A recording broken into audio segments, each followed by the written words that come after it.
Биздин заман Кудайга шүгүр заман го. Биздин заман уй саап келип, тетиги тоодон чакалап алып келип, казанга бышырып, анан аны сүттү сапырып, анан кийин каймагын калпып алып, андай заман эмес биздин заман.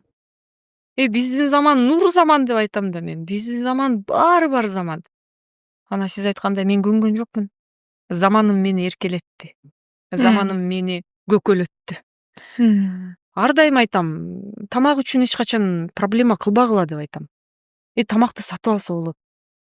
Керек болсо адамдарды сатып алып атышат го. Анысыңарындай сизге айтайын дегеним, биздин заман өтө мындай жөнөкөй заман. Бизден жаман жашаган тарыхый инсандарды көрүп жүрөгүм ооруйт. Алар деген бизчилик жашаган да эмес, биз көргөндүн бирин да көргөн эмес. Биз болсо бар заманга көпсөк, эгер бар замандын баркын билбесек, анда биздин адамдык нерсебиз мындай пас болгон деп ойлойм да. Анчалык кетпеш керек деп ойлойм.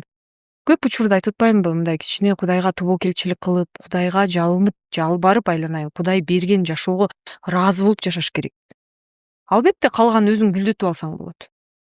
Кудай берди сага жашоону. Гүл жок болсо, гүл эки дагы гүлдөтүп ал баарын. Мисалы, мен ушундай кабылдайм да.